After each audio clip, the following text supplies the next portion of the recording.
สบายดียามเสาร์พี่น้องเสียงโมมีเลยแบบไปตึกแห่หลายบ่อนแหงจะโมมีเสียง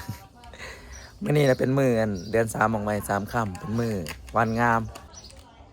มื่อนี้ยุ่งงานน้องลอยกับมีคนมาหลายพี่น้องเลยพี่น้องมาตุ่มมาโฮมเพราะว่าเป็นมือผูกคอต่อแขนให้กับแม่ซาลอยเนาะเพราะว่าเรากับโซนนี้กับสุขภาพบ่ค่อยดีนะพี่น้องเป็นวินเมื่อก่อนกะบ่ค่อยวิดีมีแห้งปานใดก็เลยทำการผูกคอต่อแขนเกินว่าสู่ควันพี่น้องเฮ็ดให้มีกำลังใจ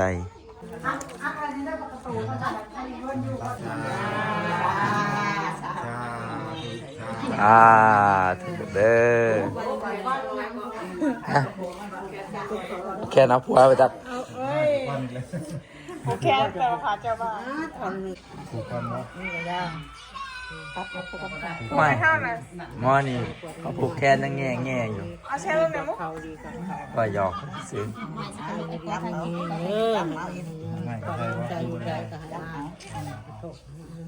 มันเบิ่งรถมันหายจะดังกว่าเก่าแล้วยนลูกแม่บอกให้ยืนหน่อยปีอร่อยพี่นะเป็นวัตถุโบราณเลยนะ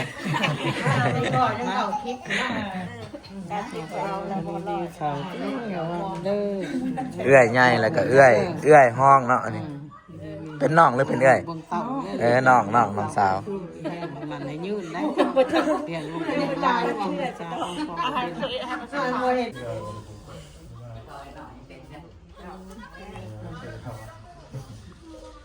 จังหวังมันนี่กินมดแล้วนี่กับพ่อมันจับเขามันจับแขนของพ่อเขาจับปะติมนี่เด้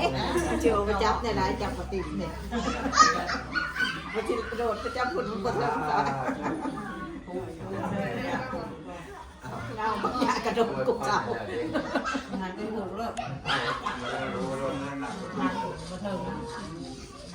เราถูกอะไรจับไปยังเนาะแต่มันถูกต้องถูกเก่านะเขาไหนหลายได้ลูกเคยไว้ชัดได้ลูกเคยมาจะมาได้แบบนั้นตัวแม่กับแม่ได้ใช่ไหมพวกแม่มาเป็นใหญ่ก็กินเรื่องผูกมาทางไหนเอาเงินจะใหม่ว้าย้อยเอาแต่บอกเกี่ยงอยู่เพราะเอาเจียวมาแต่จีบมาเนี่ยเอาไม้แต่จีบด้วยครับคุณทำมันร้อนมันทำไมมันมีเรื่องเอาตัวนี้เลยใจมือใจเข่าใจนี้เอามาเกี่ยงใจเอาอยู่บ้านแล้วเลยซอยดองเลย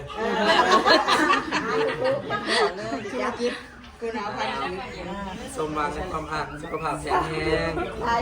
ารเงินนาคำหลายๆเลยเขาจุกมาซื้อไข่แม่ไข่แต่ไข่เขาบอกไข่อยู่ได้ว่าจะไข่เราเขาใส่กันได้เยอะ1,000 บาทได้1,000เนี่ย1,000 บาท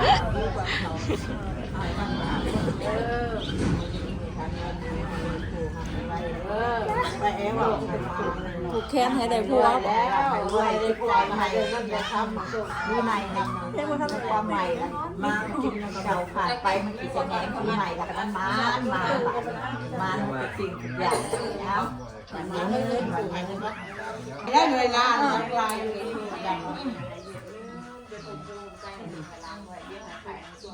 เอาป้ายเองกระเป๋าเงินเอาเงินอยู่แค่ถูกไข่ร้อยก้อนกินแมวเป็นปลาสิป้าเห็ดไม่เอาซอยไข่ร้องซอยหาเอิญซอยสวยเลยดีควันเอ้ยมาอยู่กันจามเอ้ยลงเคยเอ้ยควันลงเคยมาอยู่ใช้ควันเคยวันเป็นคนดีเลยกันซอยซัพพอร์ตแม่ก็ซัพพอร์ตซอยก็ซัพพอร์ตอะไรไม่วันนี้คอยในครัวมันปลูกอะไรแบบนี้ปลูกไม่ไม่อยากฟังมันดิไม่ได้เพราะหมอยังใส่เลยจะผูกแก้มสาวเอ้าบอกอ้ายนี่แต่พี่วุ้ยไปผูกหายจะนั่งหายปลามันมาเลยเป็นใหญ่ใช้ทำได้มือสาวมันไงมา ไม่ใช่ทำหน่อยมากเลย จะแน่มาเลยได้ ทำหน่อยผู้พันมืดใครผู้แขนนะโอ้ยมันกำลังสั่นโชว์ใครบ้านแหละงานทำในบ้านเป็นบ้านเป็นได้เสื้อละ2 ล้านว่าแก้วมาใกล้มันได้เดือน4เด้อมาหาได้เดือน4ไปที่เก่าเบิ่งราคาเก่าเนี่ยดีๆบ่ได้ได้บ่ได้เพื่อเขาอยากได้ปะตึกบ้านเฮาบ่ได้กินข้าวรวมกันอยู่เพื่อนสลอยพี่น้องมื้อนี้อาหารก็เป็นอาหารเมื่อวานนี่แหละลงตึกแฮเด้อปลาข้าวใหญ่เอามาลาบซอยให้พี่น้องกิน เสียงคือบ่มีวะ เขาจะบอกกินเขาพาหนีเพราะว่าส่วนร้ายสิเป็นนั่นผู้เฒ่าคนกินได้ผู้ใหญ่ นี่น้องสลอยจังน้อยๆนี่ก็กิน มาเจียมซื้อ ว้าวไปแล้วบัดนี้แซ่บบ่สก มันมาโต เสียงก็บ่มีเอาล่ะขอบคุณแซ่บพี่น้องเลยซองถ้วยแล้ว คนจะก่อนยังมองใกล้นี่ยังมาแล้วพ่อ เขาพูดเงินอร่อยแซ่บแซ่บ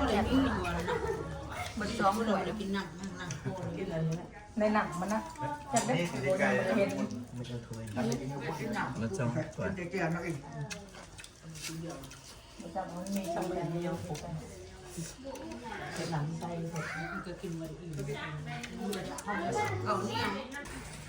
แล้วบ่หลังถ้วยหลังบ่วงซอยเจ้าภาพเป็นพี่น้องเสียงก็บ่มีเจ้าก็มันไปทางอะไรเบิดเสียงอ่ะมันไปน้ำมันนองเบิดแล้วจะน้อยก็ไปผูกแขนบ่แอกอีกพี่น้องเอ้ยบ่แอกก็เราไปเฮ็ดงานได้ประมาณ6 มื้อเนาะไปแล้วก็เกิดอุบัติเหตุตกกงไม้พี่น้องเอ้ยตกกงมะขามไปขึ้นมะขามแล้วตกกงมะขามแล้วบัดนี้ก็เลยสิผูกเกาะเต่าแขนเอิ้นควันเด้กำลังมาขังมาผูกให้แม่ซ้อร้อยก่อนจะหน่อยไปผูกอยู่งานบ่แอกพี่น้อง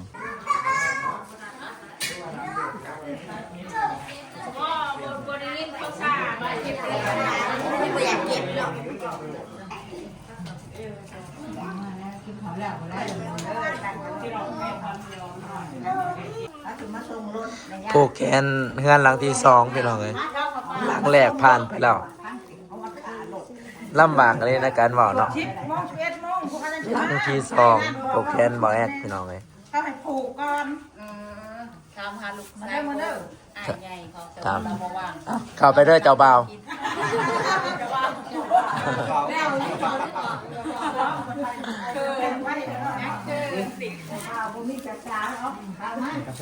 ยังผูกแขนน้อยอยู่วันนี้ผูกแขนนี่ ผูกคอต่อแขนพี่น้องเลยให้หายเกาะหายเข็น เดี๋ยวได้ซ้อมแขนกันบ้านมันผูก เจ้ากับตาเนี่ยหม้อคงผูกแขนหม้อเลยก่อนยับมาเอาเขาจับมาเขาใส่หม้อเอามาเป็นมือทำงาน โอ้ยบ่เทิงซ้ำ ได้ก็ดีหมดมื้อนี้นะ เสียทับยักษ์ดี บ่อยเด็กสามยังดีอยู่เอาดีเบิด แขนยังก็จะได้กินเชื่อตามเนาะจ้า ถูก ก็กินบ่แม่จันทานไป ผูกกันเอาแกน ข้าวไหนที่จะบุ้นมานี่นั่นแม่ที่ถูกก่อน เอาไปแล้วถึงถ้าเข่าได้ยับให้แม่ผูกก่อนยับมายับเข้ามา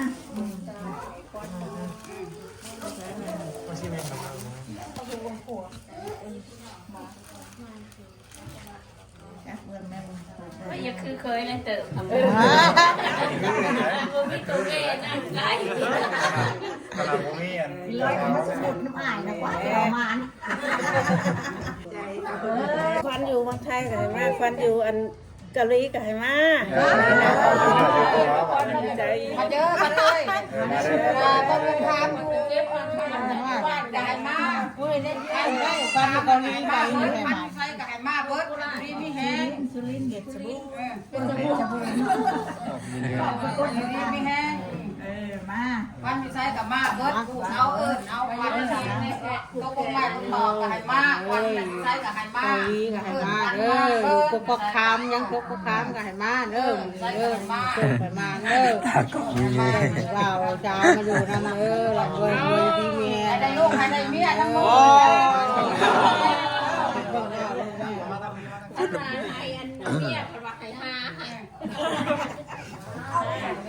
ทำประกันจับเขาก็ถูกเว้นจับ ตอนนี้ข่าวเยอะใส่เขาตอนนั้นตั้งคำปลูกประจำปลูกต่างคำต่างแก้วย่ามาปลูกให้แล้วทีเดียวก็แบบไม่แต่ความสุขอันเราพูดกันทุกก็จะได้มุนเวียนมาใกล้ให้มีเงินกันใช้ในตรงบ่อยขาดได้บ้างจะได้มีพยาธิทางเดินทางกายให้สบายเมื่อหนาโรคฆ่าก็ให้ห่วงเป็นเงาง่วงให้ทำเจ้าไอ้ชมเช้าเรื่องอะไรที่ว่ามันมองเศร้าก็เพราะว่ามันเป็นปีเก่าปีใหม่มาฮอดแล้วให้สมคนแก้วตั้งใจฟองด้วยอายุบรรณสุขขังพลังมันยืนดอก เดี๋ยวได้ได้เงินได้เงินผักไป หาเงินมากำให้ได้น้องมันหาอะไรก็ให้มันก็จะอันตัวนี้นะฮะเมียกับมัน มานก็ระบ่าวเด้อ มันแบบนี้เด้อคือ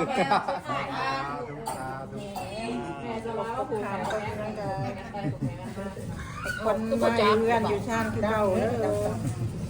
อยู่ดีเมียนเก็บใน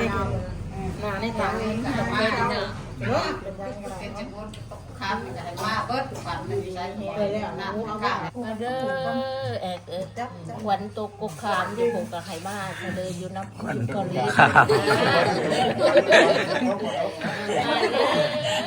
มากินข้าวห่วงข้าวมากินปลาห่วงถ้วยเนาะมากินกล้วยห่วงดีมากินปีห่วงกะมาอาบน้ำห่วงว่างมากินน้ำสังคำใช้งามคือแก้วคอยกระปูไข่แล้วให้เจ้ามันเจ้ายืดเจ้าวันอยู่เจ้า100 ปีผู้เด้อ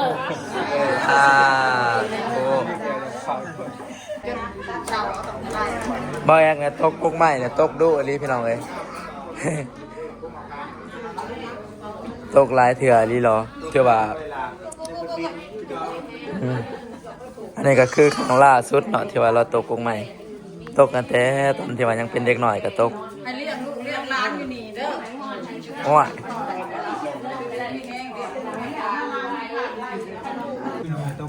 เวลากินข้าวพี่น้องต้มไก่ต้มเป็ดงานที่2